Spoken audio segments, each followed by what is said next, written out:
So hi everyone, as you can tell from the title, yet another tag. I know.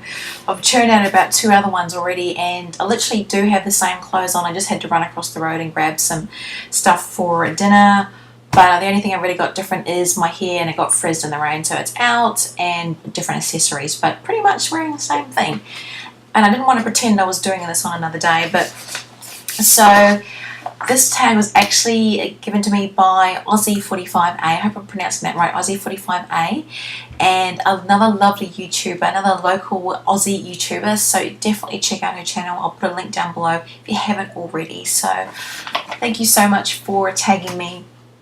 And I've already got all the questions printed out, and I've got a list down below of who I've tagged and also the questions. So I'd love to see some responses, and I'll get straight to it. So first question is, what do you order at Starbucks? Now unfortunately where I am, there doesn't seem to be too many Starbucks except for in the city. Don't go up there every day obviously, but when I do go there, I love their Frappuccinos, and I love to order the, I think it's the Java choc chip one, I think it is, I don't know, something like that, but it's got chunks of naughty chocolate. I just love the taste, and it's yummy. I also love, as I mentioned before, mochas and stuff like that. I do love their mochas, but their Frappuccinos are the best. Okay, number 2, what's one thing in your closet you can't live without? I'm going to be really lame and answer denim. No, I love jeans. I mean, jeans is obviously the most versatile, and honestly that's basically what I do wear to work every day, whether it's 3/4 jeans or whether it's full jeans or some type of sort of sturdy pants I wear to work, because we sort of more wear casual, because we do have to wear sort of safety clothing and also, how do you call it, steel cap boots and that. So it's not a glamour job by any means. So number 3, what's one thing people may not know about you? Oh God, I don't think of anything interesting. That's a sad point. Even though you see one side of me on YouTube, a really brief side of me, just the beauty channel and stuff like that, I can't really think of anything that's actually interesting. I love to sing, and I've never had any sort of professional training. I've been in choirs when I was younger, years and years ago, but I do love to sing, and I even love to write songs and stuff like that. So yeah, we'll go with that. Number 4, what's one thing you want to do before you die? Excuse me, hair clips coming out. Pay my debts, damn it. No, but even though it doesn't sound like it's a big achievable thing, for me it is, because I do have a bit of debt, and that's just my own fault, and I want to sort of pay my way. I love being able to pay my way. I don't like people having to sort of pay for me or anything like that, and I want to be able to sort of leave this earth not owing anyone anything. So, and that goes for money or whatever it is, or favours or anything like that. So number 5, what's one food you can't live without? My answer is just not really interesting, because I'm going to say chocolate. I know. Sounds really bad, but I'm not like a chocolate freak. I have to eat chocolate every day.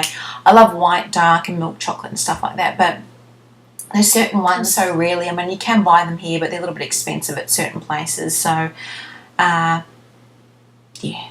What's one quote you live your life by? I mean, it's just something simple. I like to sort of treat people how I like to be treated, like treat them with respect, or just, I mean, don't be mean to them for no reason. Like, I mean, obviously on YouTube you do get quite a bit of sort of hate going around, but this is pointless. It's not like these people, we're going around sort of killing people and torturing people and stuff like that. So there's no need for sort of the animosity. So you should treat people how you'd actually like to be sort of treated, whether it be in real life, whether you know the person or whatever. Number 7, what do you like and dislike about the YouTube community?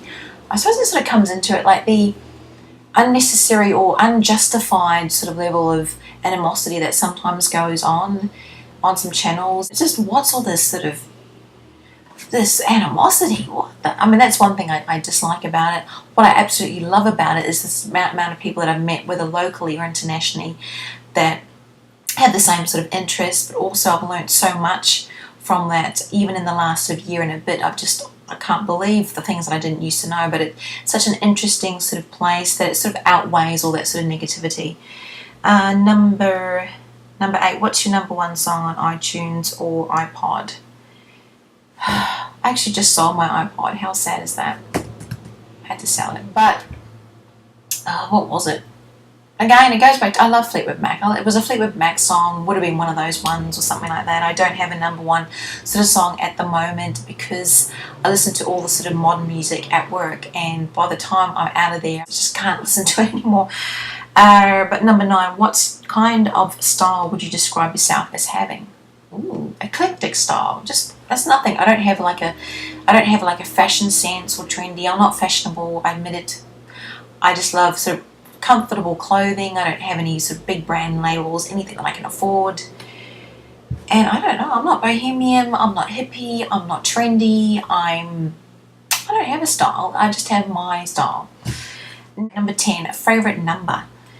Favourite number is 7, and that's only because I've got all 7s in my birth date, as well as my family's home. Number 11, 2 hobbies.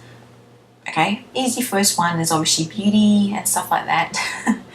Number 2, another hobby that I have is writing. I love to write stories, I love to write poetry, I love to write songs. Okay, number 12, 2 pet peeves. Parking, driving, it's stuff like where people will pull into, and this happens just about every day because I drive to work every day, where people will pull in the lanes and not indicate, or they'll turn at roundabouts and not indicate people, because it just happens so often. I don't know whether people are just lazy, not using indicators when people aren't around. Even when I'm on an empty street, I use the indicator. You never know if someone's walking across the road or something you just can't sort of see or account for, or blind spots or something. You should always use your indicators. And the second one, it's still to do with cars and driving, but it's people around certain, like where I am particularly, they'll just park, they'll park in front of driveways, they'll park literally on the curb, they'll even leave notes on your car in a public street complaining that you're parking in their spot. Can you believe? And it's a public street and we all share the different parks, and I have no problem of moving in different spots, but we have one particular neighbour that nasty notes like that. So that is a pet peeve, people that are very selfish in how they park. Number 13, a guilty pleasure. Chocolate goes in with my favourite food. It's an indulgence. Sometimes I indulge in it too much. I try not to at the moment while I'm pregnant. I mean, that's obviously for the baby and obviously for my body. But that is a guilty pleasure. I love it. Don't want to give it up entirely, but just cut it down. Okay, guys, rambled on again. I can't believe it. Every tag I just yap on. But I hope you enjoyed it. Thanks again, Aussie4580, for tagging me. Take care.